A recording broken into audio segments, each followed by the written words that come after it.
Daniel, for introducing us, and thank you all for being here.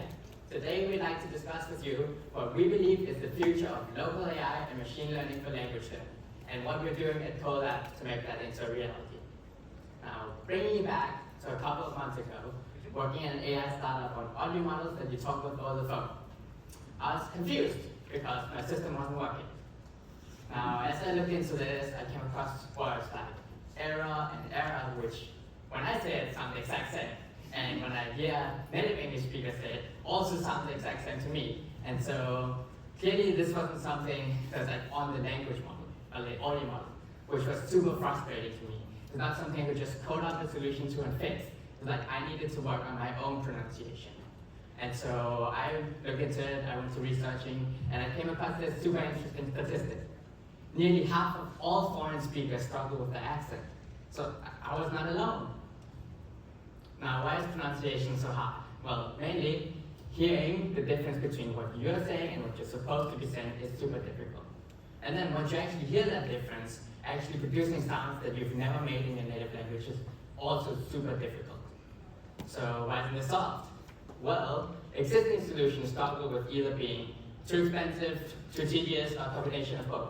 Like if you get in-person language coaching lessons, that's upwards of $200 an hour, and you've got to set aside like an hour a week, every week, for these lessons.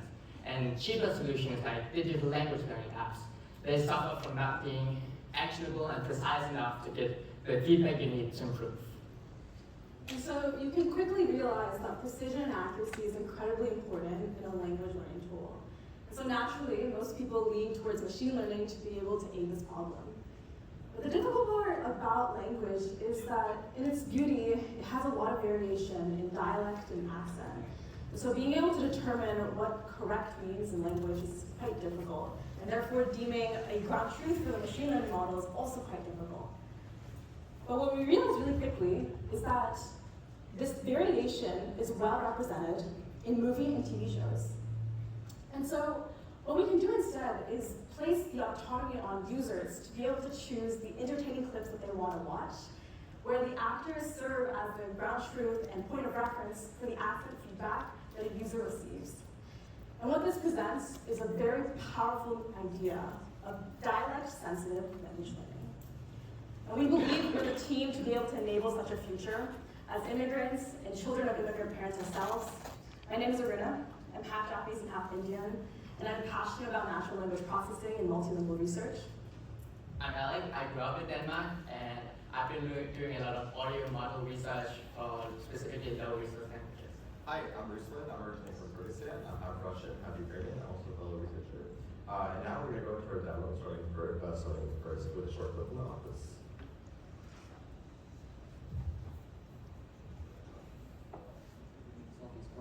And now I am recruiting him.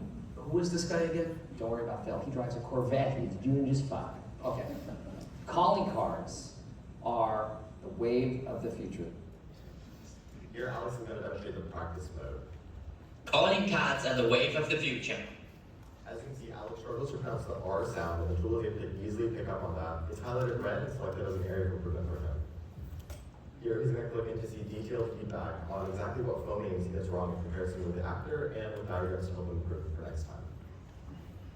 So you might be wondering how this actually works.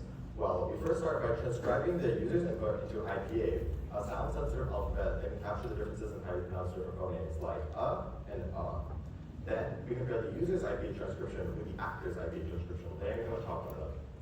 This process allows us to find exact differences and nuances between the two, allowing us to surface direct and actionable feedback back to users.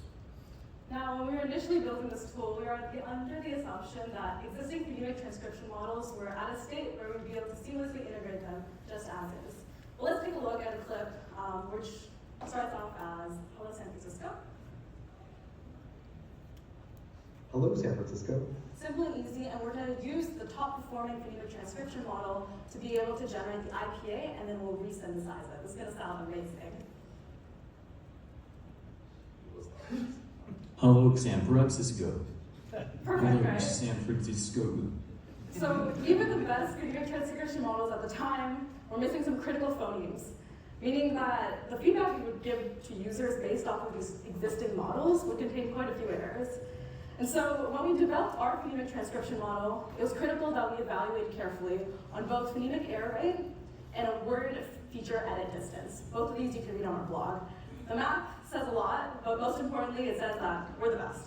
And so with our phonemic transcription model, you can see that we achieve state-of-the-art performance.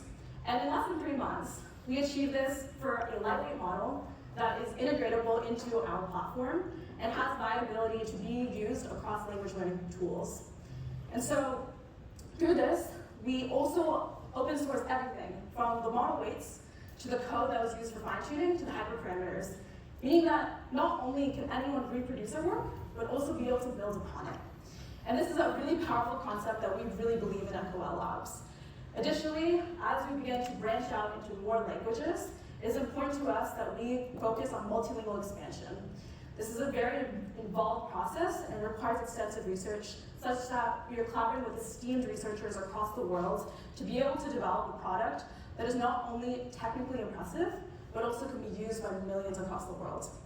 And that's why it's also critical that we get early user feedback to be able to demonstrate that this is a product that can be used by so many. And so that's why we formally invite you to be able to discover what we believe is the future of language learning and the future of dialect-sensitive language tools. Thank you.